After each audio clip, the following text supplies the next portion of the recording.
tahun 2020 kita sudah bisa menyelesaikan, kita tidak punya kawasan kumuh nol gitu ya, dari 12% kawasan kumuh kita tuh udah kita bisa selesaikan di tahun 2020, tapi itu kumuh berat gitu ya. Kalau kita nggak mau naik ya mungkin takutnya angka kemiskinannya sama aja seperti tahun lalu, kita nggak ada effort gitu ya. Targetnya turun kan dari 8 menjadi 7, jadi 7,5 ya kalau 2023 ya tahun depan ya. Tahun depan.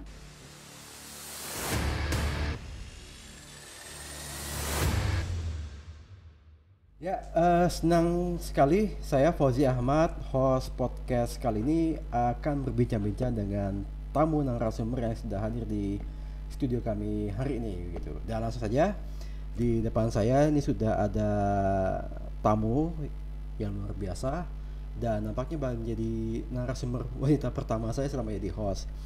Beliau adalah Ibu Reni Rosidah Mutmainah, Kepala Bapeda Kota Sukabumi. Ibu, Assalamualaikum Bu. Waalaikumsalam. Ya, selamat datang Bu di studio kami yang ala kadarnya ini Bu. Aduh, alhamdulillah. Iya. Ini studio yang luar biasa karena Luar sangat biasa. membuat kita bergairah dan hot sekali Luar ya. biasa. Iya. Tadi Bu bilang luar biasa. Nanti bulan depan, Iya. 2 Desember 2022, Rada Sukabumi akan berulang tahun yang ke-14 Bu. Wah, Dengan tagline-nya luar biasa. luar biasa. Ya, Mudah-mudahan kita gitu. bisa saling support ya nanti insya Udah di Allah. spoiler dulu sama Ibu nih. Udah di spill duluan. Baik, oke. Baik Ibu Reni, terima kasih udah hadir di studio kami dan udah juga mau bercuap-cuap di ruang bicara Rada Sukabumi. Dan ya, ini saya akan menanyakan isu-isu yang luar biasa juga Ibu. Nah, di laptop saya ini sudah ada Bu, sudah ada secuplik informasi yang akan mau kita bahas gitu terkait dengan Bapeda Kota Sukabumi dalam hal penanggulangan kemiskinan di Kota Sukabumi.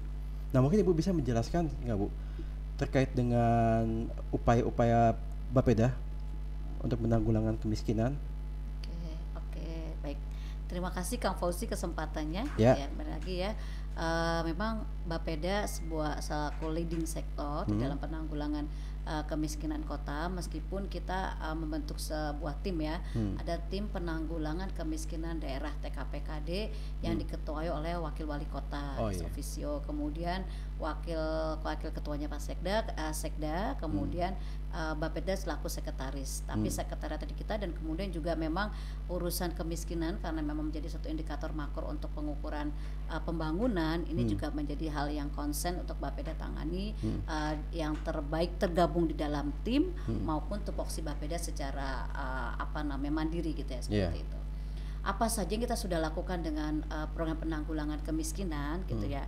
Kita jadi gini, yang kami harus tanamkan kepada teman-teman Bapeda mungkin bahwa kemiskinan itu kita harus membongkar ya mindset kita bahwa poor because poor gitu ya. Miskin karena dia udah turunan miskin gitu. sampai selamanya miskin. Tetapi yang harus kita didorong, kita sebagai perencana atau mungkin sebagai kita eksekutif, dan kita juga punya kewenangan melakukan kebijakan, bahwa yang kita dorong adalah poor because poor policies gitu ya. Jadi bukan karena dia baik, tapi kita sudah kebijakan kita yang mungkin salah atau mungkin kurang tepat sehingga menghasilkan kemiskinan kepada masyarakat. Ini akan membuat kita dorong gitu ya, teman-teman sebagai perencana mungkin di tim juga, bahwa mindsetnya harus diubah gitu ya, bahwa bukan kemiskinan bukan tidak bisa dihilangkan, tetapi jangan-jangan memang polisi kita yang memang membuat masyarakat kita memang menjadi terjebak di dalam sebuah kemiskinan gitu, seperti itu. Atau memang yang kita coba adalah get all policies right gitu ya. Jadi kita buat semua policies gitu itu right dan berpihak kepada bukan berpihak pada kemiskinan, tetapi sesuai dengan goals dari SDGs itu, no one left behind, dan kita juga lagi no poverty gitu ya, tidak ada lagi kemiskinan di negara kita gitu, dan kita mulai dengan kota kita. Hanya mungkin tadi yang sepertinya kelihatannya seperti miris gitu ya, kenapa di dalam isu dan mungkin mindset yang kita bangun untuk menaikkan kemiskinan, kita kok masih bisa angka kemiskinan kita naik gitu ya. Ada beberapa hal yang mungkin satu ada hikmahnya juga gitu ya. bukan bagaimana itu. Ketika kita ada naik angka kemiskinan, kita bisa mengevaluasi di mana kesalahan kita, gitu ya. Dari analisa yang kita mungkin sudah kita lakukan evaluasi, ada beberapa penyebab kenaikan kemiskinan. Dari ketika kita tahu akar masalahnya, maka kita akan bisa melakukan penyelesaian, gitu ya.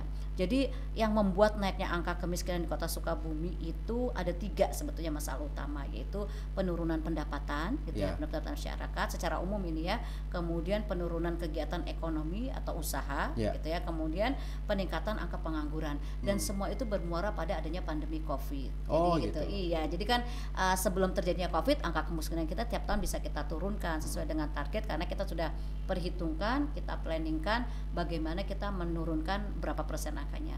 Tetapi terjadi musibah yang tidak pernah kita duga sebelumnya, terjadi COVID membuat angka kita naik. Itu 3 masalah utama. Kayaknya itu memang jadi masalah di mana-mana ya COVID. Iya, betul ya. Pasti di radar juga ada masalah ya, gitu ya, seperti itu ya, 3 hal. Nah, itulah ketika kita ada di masalah utama tadi, maka kita pecah lagi di pohon masalah. Apa sih penurunan pendapatan yang paling utama menyebabkannya, yaitu adalah pengurangan jam kerja. Ya kan, memang kita aja bisa ketika work from home aja kan pendapatan pasti akan terjadi pengurangan, gitu ya. Beberapa toko-toko yang mungkin adanya pembatasan juga akhirnya pengurangan terhadap mungkin buruh migran atau mungkin buruh-buruh yang memang mereka sangat rentan menjadi jatuh kepada kemiskinan, gitu, seperti itu. Baik, tapi hampir semua daerah alibinya adalah COVID begitu ya. Alibinya adalah COVID begitu. Maka saat ini kan pemerintah pusat juga melakukan upaya-upaya untuk percepatan pembangunan ekonomi ya, baik skala nasional maupun skala daerah. Daerah pun juga tingkat provinsi maupun daerah, kabupaten kota begitu ya. Nah, dengan tadi Ibu sedikit menyinggung bahwa menaiknya persentase kemiskinan itu langkah-langkah apa yang akan disiapkan, Bu? Siap, ya. Oke, yang naik itu angka kemiskinan dari tahun 2020 ke tahun 2021 ya. Ya, itu pas memang puncaknya pandemi ya. Sekarang itu kami melihat dengan beberapa yang kita lakukan, kita lihat ada apa ya, tanda-tanda kebahagiaan gitu ya ibaratnya ya. Kelihatannya angka kemiskinan kita menurun. Kita lihat dari TPT, karena satu yang memang bisa mensupport angka kemiskinan itu adalah tingkat pengangguran terbuka. TPT itu tingkat pengangguran terbuka. Itu kan dia fluktuatif ya, pasti dia akan dampaknya tuh cepat gitu. Ketika ada suatu kejadian, dia tingkat pengangguran terbuka, tadi kayak COVID ya. Dari COVID itu dari angka kita 7, sekian, nanti saya perbaiki angkanya berapa ya gitu ya, itu menjadi 10,12. Itu pada saat COVID. Disitulah angka kemiskinan kita naik, dan sekarang ternyata kita sudah bisa menurunkan, insya Allah, alhamdulillah. Nanti di data yang kita rilis itu tahun 2002 TPT kita sudah menjadi 8,28. Jadi saya optimis angka kemiskinan kita juga akan turun ya dengan turunnya TPT, karena salah satu penyebab kemiskinan adalah apa yang sudah kita lakukan untuk menekan TPT adalah kita memang yang pertama kita lakukan program-program, ada 3 ya, ada jaring pengaman sosial gitu ya, yang usaha kita menekannya, kemudian pemberdayaan masyarakat, kemudian juga kita pengendalian atau pemulihan ekonomi. Pemulihan ekonomi juga sudah menampakkan hasil yang cukup baik. Karena kemarin Kota Sukabumi mendapat penghargaan sebagai mampu pengendalian inflasi terbaik di Jawa Barat gitu ya. Inflasi kita kan kemarin cukup rendah ya dibandingkan se-Jawa Barat maupun di se-Jawa Barat ya, kita menekan masuk inflasi terendah. Leading sektornya siapa sih, Bu? Gimana? Terkait inflasi leading sektornya siapa? Kalau secara semua kita ada TIPD ya, dan nama tim ya, tim pengendali inflasi daerah. Di situ ada Bapeda, ada bagian perekonomian. Bapeda berarti? Wah, berarti berkat enggak semua kita nggak bisa berjalan sendiri ya, kita pasti bersama-sama, makanya dibuat tim gitu ya. Dan itu kan kita coba beberapa program yang kita lakukan itu adalah ketika inflasi terkendali, laju pertumbuhan ekonomi positif, masyarakat bisa berusaha lebih baik gitu ya. Maka kita yakin udah terbukti, maksudnya terbuktikan pengangguran terbukanya juga lebih berkurang. Jadi kami optimis mudah-mudahan angka kemiskinan tahun kita juga akan lebih lebih kecil ya dibanding tahun sebelumnya. Amin, gitu. Insya Allah gitu. Ya kita yakinlah dengan Bu Reni nih menahkodai Bapeda nih. Buktinya kita aja kemarin inflasi udah turun gitu ya. Mudah-mudahan. Insya Allah juga kemiskinan juga akan menurun. Ibu tadi sedikit menyinggung 3 program ya, Bu? Ya, ada Siap. Tiga program itu apa aja sih Bu? Strategi kita ya, Ya. strategi kita ada jaring pengaman sosial. Ya. Jaring pengaman sosial ini apa namanya sebetulnya nggak bisa kita jadikan yang paling utama gitu ya, Ya. karena masyarakat miskin itu sudah harus selalu diberikan apa namanya ikannya gitu ya, umpannya, tapi dia harus diberikan umpan supaya dia bisa lebih kailnya ya, maaf ya, bukan kail, supaya dia bisa berubah mandiri untuk meningkatkan kualitas hidupnya.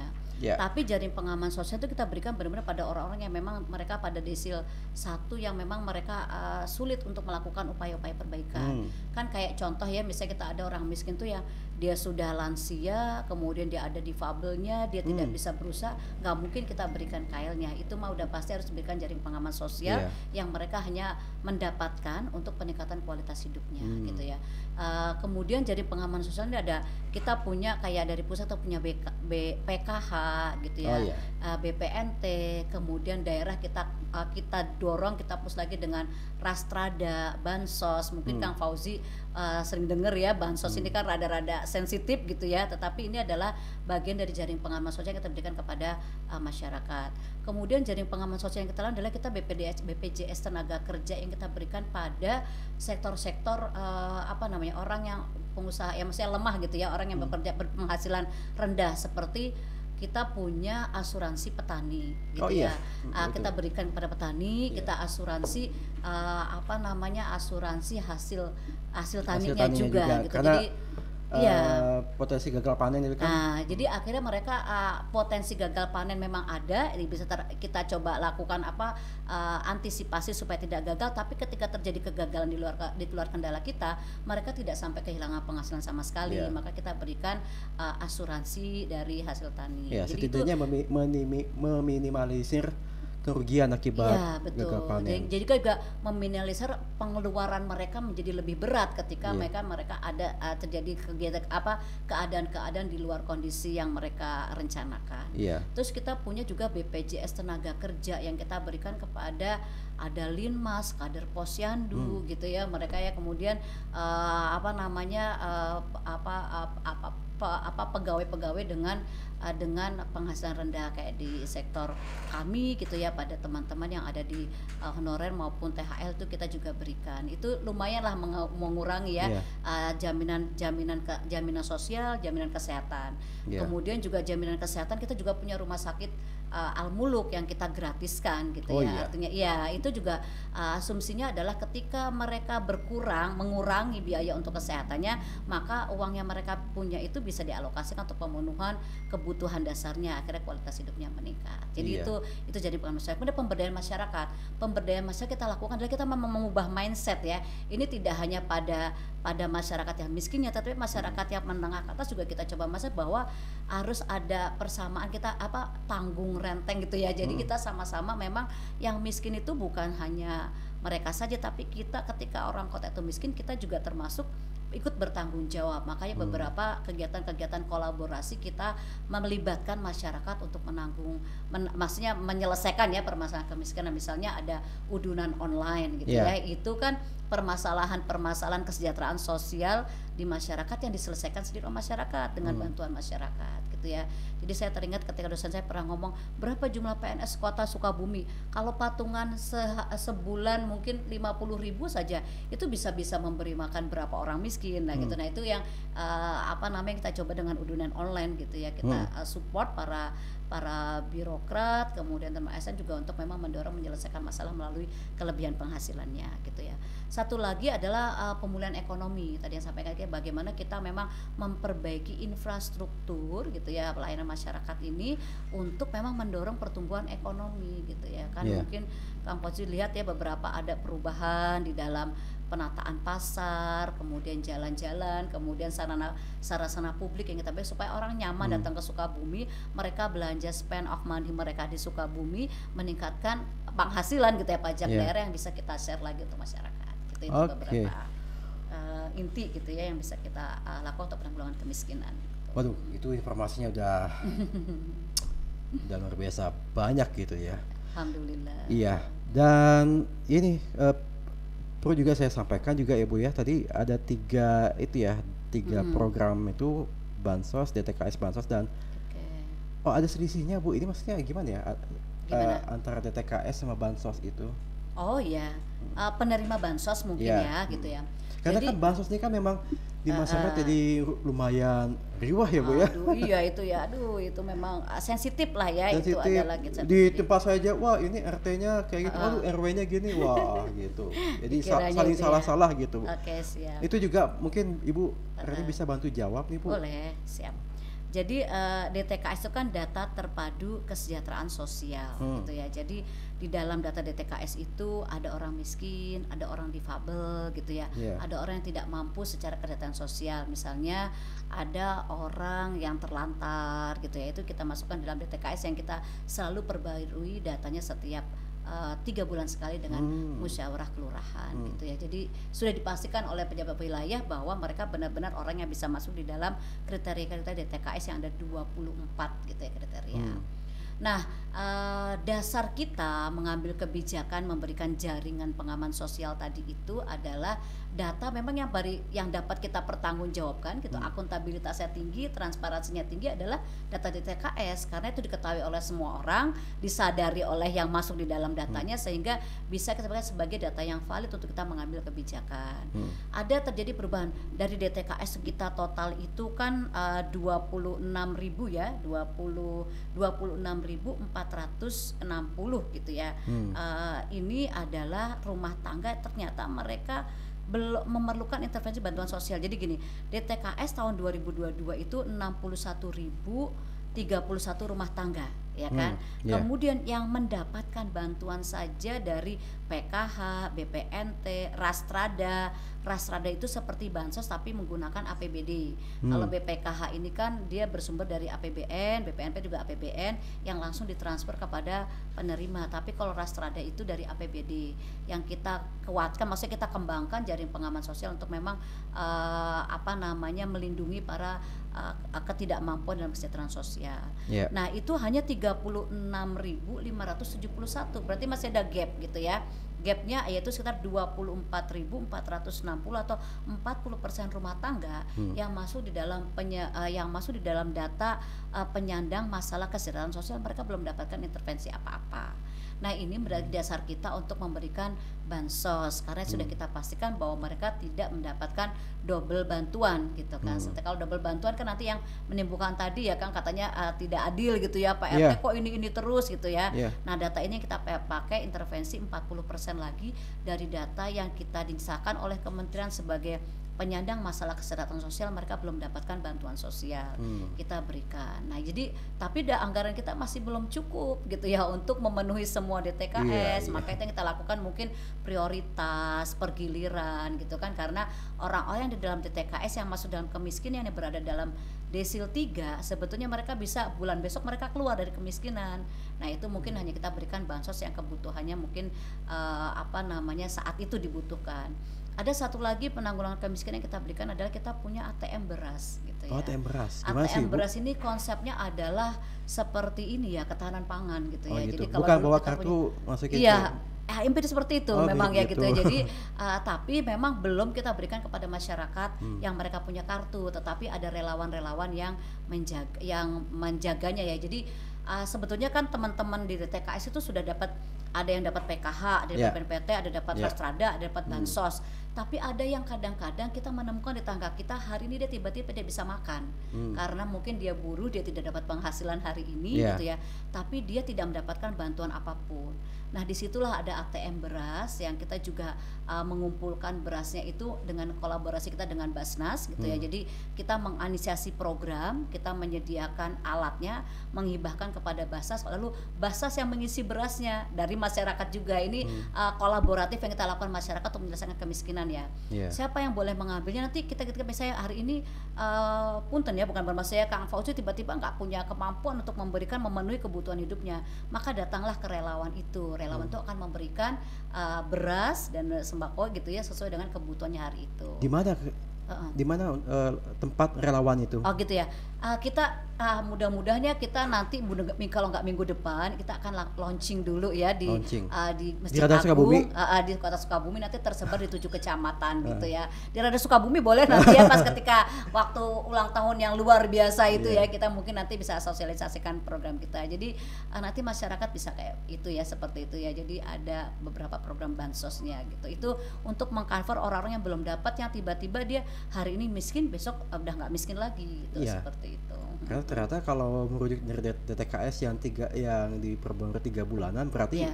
data kemiskinan itu progresif sebenarnya, Bu ya. Betul, dia berubah setiap saat gitu Iya. ya. Karena dengan 24 indikator itu kita punya teman-teman yang melakukan verifikasi, ada teman PSM, ada verifikator, TKSK.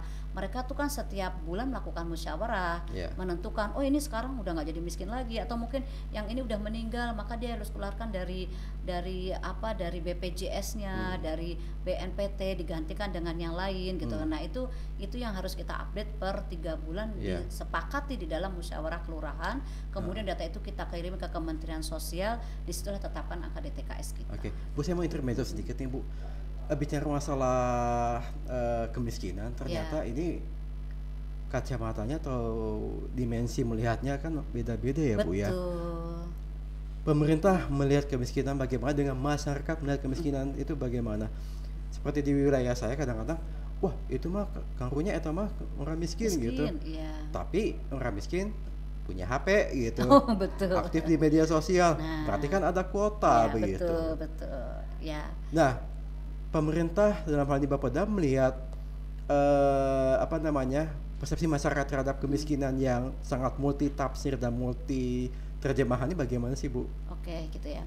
Jadi kalau kami Bapeda itu kan segala yang kita lakukan itu kan dievaluasi ya, Dan di berdasarkan audit data ya, juga ya? betul, di audit. Jadi kita harus mempertanggungjawabkan transparansinya, akuntabilitasnya. Salah satu bentuk pertanggungjawab kita adalah kesesuaian kita dengan regulasi, gitu. Karena itu akan melindungi kita ya dari perbuatan semena-mena kita, gitu. Karena persepsi itu kan bisa subjektif, gitu ya. Betul Persepsi saya sekali. dengan Kang Fauzi beda, gitu. Kata Iya. saya miskin itu pakai 24 indikator, kata Kang Fauzi kan dia nggak bisa makan sudah kita bisa bilang miskin. Nah, kita membuat standar itu kan harus disamakan semua, maka yang kita gunakan dari regulasi adalah beberapa indikator yang tadi saya sampaikan bahwa di DTKS gitu ya. Nah, kalau yang persepsi masyarakat itu ya boleh-boleh saja, makanya kita untuk mengantisipasi adanya subjektivitas terhadap kemiskinan, dan memang ternyata jangan sampai, intinya kan kita tugas kami ini gitu ya, SN itu mungkin pemerintah adalah membuat masyarakat sejahtera gitu ya. Mungkin dia bisa beli kuota, tapi ketika dia pengen makan kan kuotanya nggak bisa buat beli GoFood gitu kan ya. Nah, itulah kita punya program kayak ketahanan pangan seperti lumbung padi tadi ya, dengan ATM beras itu. Dia mungkin malu gitu ya kalau datang langsung, dia bisa WA. Nah, itu mungkin iya mungkin aja bisa jadi dia perlu kuota itu ketika dia untuk menolong dirinya gitu ya. Saya malu kalau datang karena maka saya WA saja gitu kan. Saya malu mendapatkan fasilitas kesehatan karena saya lagi nggak punya uang. Saya bisa lakukan pendaftaran kan sekarang rumah sakit maupun puskesmas bisa secara online ya gitu. Nah, itu mungkin ada sisi sudut pandang yang lain gitu kan, seperti itu. Karena ternyata hasil Susenas itu berapa ya? 20% gitu, lebih dari 20% masyarakat itu belanja utamanya itu pada pembelian pulsa gitu dibanding yang lain gitu, gitu ya. Jadi berapa persen, Bu? Lebih dari 20% Lebih gitu dari ya. 20%. Berarti mereka tuh prioritas sekali gitu Dibandingkan beli sembako? Nah, itu gitu ya. Berapa persen kalau sembako, Bu? Saya nanti datanya lebih lengkap ya. Saya takut salah karena ini ya. Tapi lebih kalau gede sembako nggak sih, Bu? pasti tetap lebih besar sembako gitu. Tapi kalau dibanding-bandingkan ini kayaknya kurang proporsi gitu ya, dengan 20% kuota dengan sembako.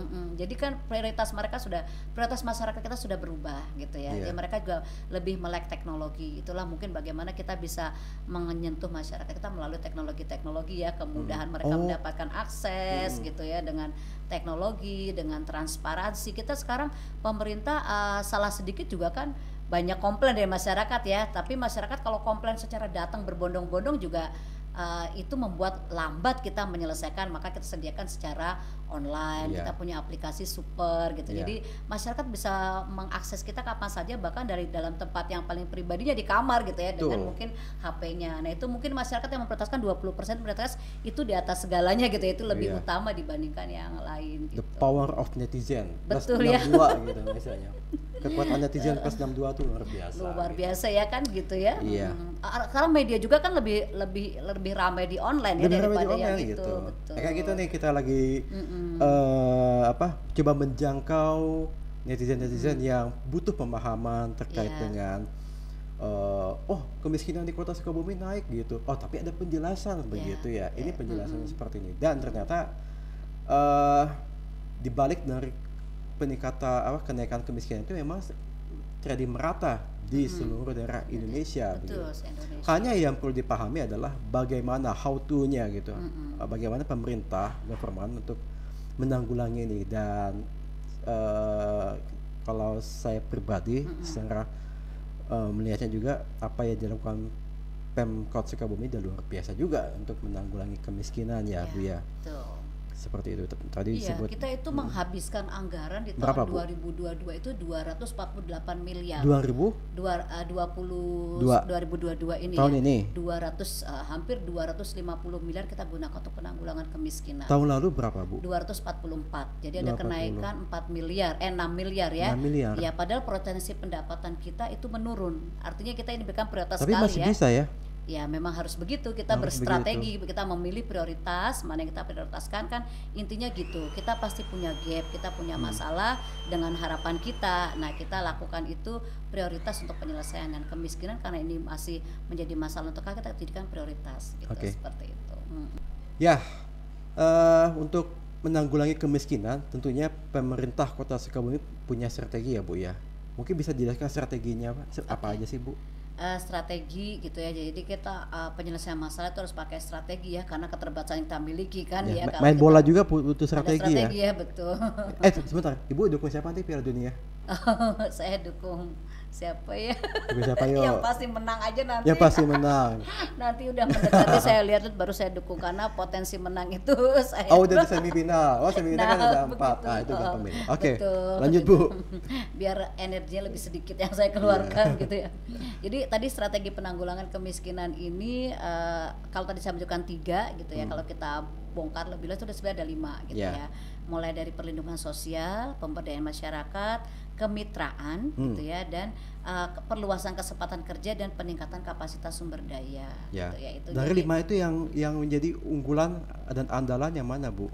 kalau cara berpikir kita, mindset kita masih poor because poor, pasti kita akan berpikir memilih pada perlindungan sosial gitu ya. Oh, gitu. Tapi kita kan akan merubah mindset gitu ya, bahwa kemiskinan itu bisa jadi karena kebijakan yang salah, kebijakan yang tidak berpihak kepada kemiskinan, maka kita akan ubah gitu ya.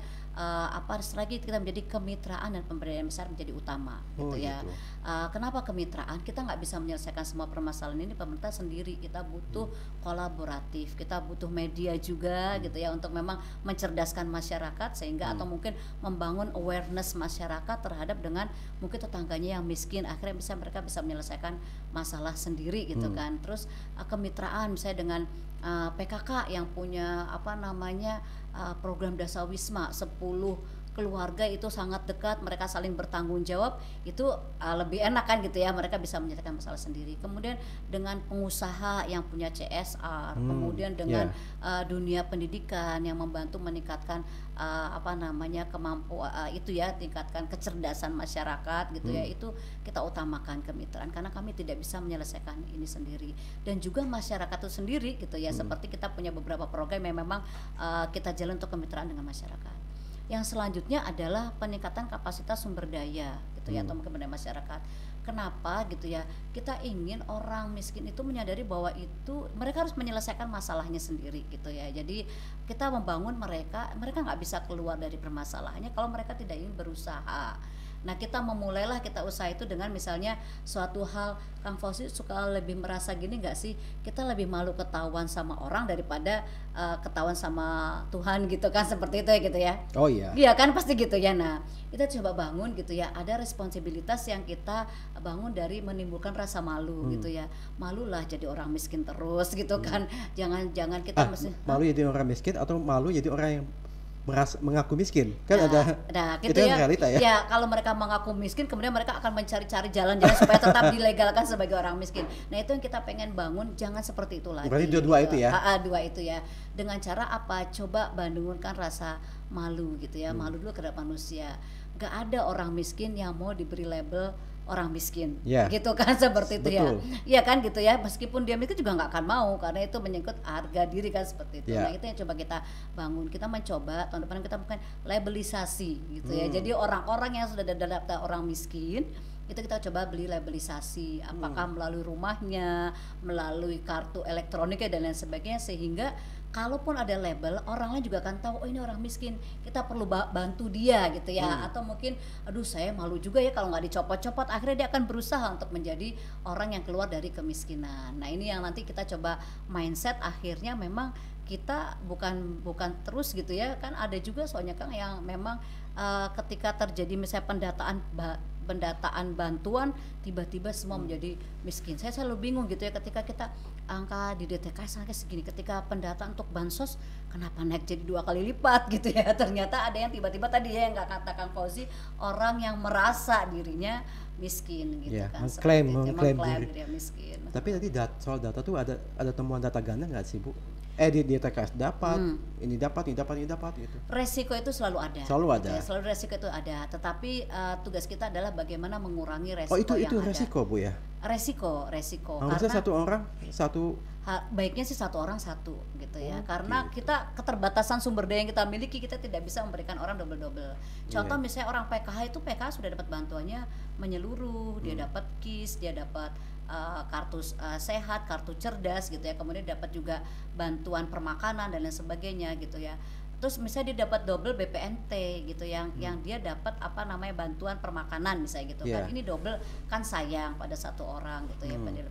Nah double data itu sangat mungkin terjadi, itulah resiko yang terjadi karena memang proses penyempurnaan data, proses validasi data itu tidak bisa selesai dalam waktu 1 bulan gitu ya, atau mungkin 1 minggu, tapi butuh waktu minimal penetapan 3 bulan, bahkan mungkin 1 tahun keluar dari apa namanya kayak Mensos yang masuk di dalam data.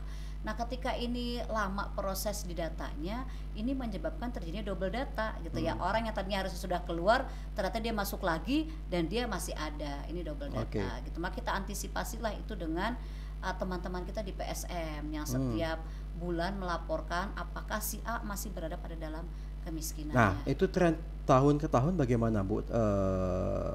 Double data itu apakah turun?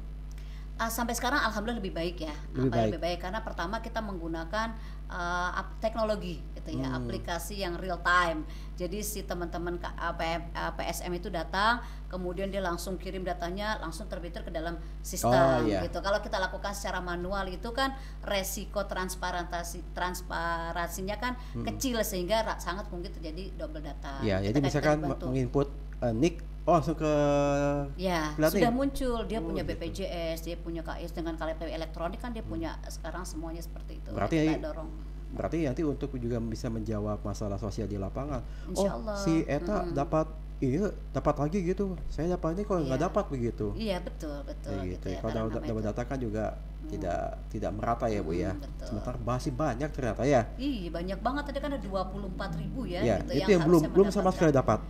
Itu kita baru nanti tahun ini kita mengintervensi dengan bansos itu baru sekitar 50% ya. Ya, tapi itu yang belum sama sekali dapat belum sama sekali dapat. Nah itulah kita coba kita dapat dengan bantuan masyarakat ya, melalui kolaboratif gitu ya. Kalau perlu laporkan ke udunan online, laporkan ke super, supaya kita tidak prioritaskan dengan program yang tidak sifatnya direncanakan, tetapi sebagai pemadam kebakaran kayak ATM beras, kemudian ada yang buffer stok yang ada di dinas pertanian, di dinas sosial untuk orang-orang yang memang perlu mendapatkan saat itu tanpa harus memiliki dokumen kependudukan yang lengkap. Oke. Seperti itu.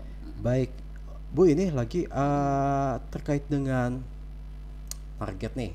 Ya. Ini di laptop saya juga ada muncul ini Bu, data ada target angka kemiskinan dan penganggaran program. Ini kayaknya kalau lihat ada yang naik dan turun, tapi sangat sangat kausalitas ya. Iya, betul. Targetnya menurut ya Bu. Targetnya turun kan dari 8 menjadi 7, jadi 7,5 ya kalau 2023 ya. Tahun depan ya. Tahun depan. Sementara anggaran itu naik. Naik, iya. Naiknya Ya naik karena kan 4. kita pengen dibom gitu ya, ibaratnya kita pengen prioritas, jadi diseriusin supaya angkanya naik gitu ya Iya. kan gitu ya. Memang kita pengen angka-angka kebutuhan untuk menyelesaikan kemiskinannya menjadi naik gitu loh, yang tadinya kita kalau kita nggak mau naik ya mungkin takutnya angka kemiskinannya sama aja seperti tahun lalu, kita nggak ada effort gitu ya, Iya. biasa saja. Tetapi kita punya effort yang harus kita prioritaskan, kita ambil dari yang lain, misalnya biaya-biaya pendukung kegiatan kita ambil untuk penanggulangan kemiskinan yang langsung berdampak kepada masyarakat. Iya. Nah, hasil analisa kami, proyeksi kami, ketika kita berikan kenaikan anggaran segini, mudah-mudahan bisa nembaknya turunnya sekitar seberapa digit gitu loh. Ini yang kita gitu. lakukan gitu. Kota Sukabumi mempunyai 7 kecamatan, Bu. Betul. Kalau bicara masalah yang mana palingnya itu Oke.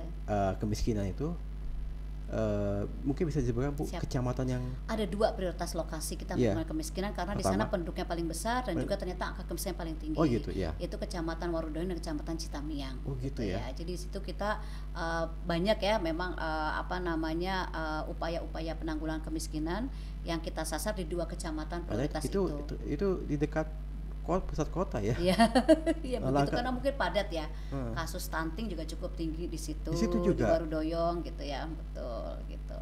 Iya. Saya rasa mungkin karena persentase penduduknya lebih padat, sehingga kalau misalnya dia jadi membuat presentasinya akan lebih besar gitu ya. Kan penduduk yang lebih padat itu memberikan masalah yang lebih besar daripada penduduk yang tidak lebih padat gitu. Gitu. Jadi 2 itu kecamatan yang kita lakukan prioritas karena mereka memiliki angka kemiskinan yang lebih tinggi dibandingkan kecamatan yang lain. Oh iya. Terkait dengan Rutilahu, Bu. Ya, Rutilahu, oke. Yaitu itu kan juga bagian dari berkesinambungan atau Ya, berkaitan betul. juga dengan angka kemiskinan juga kan, Bu. Karena rumah yang tidak layak huni otomatis penghuninya juga Ya. berada di garis kemiskinan tertentu gitu kan. Betul. Sejauh ini udah berapa unit, Bu? Oke, jadi Yang dibangun. Rutilahu ini berkaitan dengan penanganan kita terhadap kawasan kumuh gitu ya. Tahun 2020 kita sudah bisa menyelesaikan, kita tidak punya kawasan kumuh nol gitu ya, dari 12% kawasan kumuh kita tuh udah kita bisa selesaikan di tahun 2020, tapi itu kumuh berat gitu ya. Kita ada kumuh ringan itu ada sekitar 200 hektar masih dengan kumuh ringan gitu ya. Kumuh ringan dan kita sudah menyelesaikan sekitar 56 hektar di tahun 2022. Jadi mudah-mudahan sisanya di tahun 2023 bisa kita selesaikan dengan program dari bantuan keuangan provinsi maupun APBD. Tinggal berapa lagi, Bu? Tinggal sedikit ya. Sedikit ya. Iyalah. Enggak, kalau kumuh ringan itu sebetulnya bisa ketika ada pemberdayaan masyarakat atau kebersihan lingkungan dia bisa lepas gitu ya. Tetapi kalau yang perlu intervensi sekitar 50 hektaran lah ya gitu. Perlu intervensi dari pemerintah itu sekitar 50 hektaran lagi lah ya gitu. Kita selesaikan di tahun 2023. Oke. Ini belum menjawab tapi Rutilahunya ya. Gimana? Rutilahunya belum terjawab ya. Iya, Jumlah Rutilahu nanti Rutilahu akan menjadi pembahasan di episode yang gitu. Oke, berikutnya siap. gitu. Ditunggu Karena ya. ini kayaknya dengan Bapeda ini akan banyak yang kita bahas nih gitu ya. gitu. Banyak program-program Oke. luar biasa Bapeda yang bisa kita bahas dan sampaikan di publik ini ya, Bu ya. Siap. Banyak yang mau disampaikan ini, masih Siap, banyak yang ingin oke. diobrolkan ya, tapi tadi kayaknya masih banyak juga isu-isu yang bisa dibahas di Bapeda Kota Sukabumi. Sekali lagi terima kasih banyak Ibu udah mampir di studio Radar Sukabumi. Mungkin ada yang mau Ibu sampaikan lagi ke masyarakat Kota Saya Sukabumi? terima kasih buat Radar Sukabumi, sukses terus gitu ya. Mau ulang tahun yang keberapa kan? Ke-14. 14 tahun. 14 tahun tuh ABG lagi cakep-cakepnya ya. Cakep-cakep. 3 tahun lagi Berarti saya penting, Bu. semakin akan semakin cakep, semakin keren gitu ya 14. Iya. Dan terima kasih kita diberikan kesempatan untuk memang sama-sama ya Iya. membangun kota dengan tugas yang diberikan kepada kami gitu. Jadi kita bisa share inovasi kepada masyarakat Betul. apa yang telah kita lakukan. Ini bagian daripada pertanggungjawaban terhadap kinerja kami. Terima Iya. kasih Kang Fauzi kesempatannya. Sama-sama Ibu Reni, dan kita juga terima kasih juga nih Bapeda udah mempercayakan Radar Sukabumi sebagai media partner gitu ya untuk Alhamdulillah, kan keren. membantu. Ya. Oke, sahabat Radar Sukabumi, terima kasih juga buat Anda semua yang sudah menyaksikan Ruang Bicara Podcast Radar Sukabumi bersama dengan Bapeda Kota Sukabumi. Ada Ibu Reni Rosidah Mutmainah, oh gitu.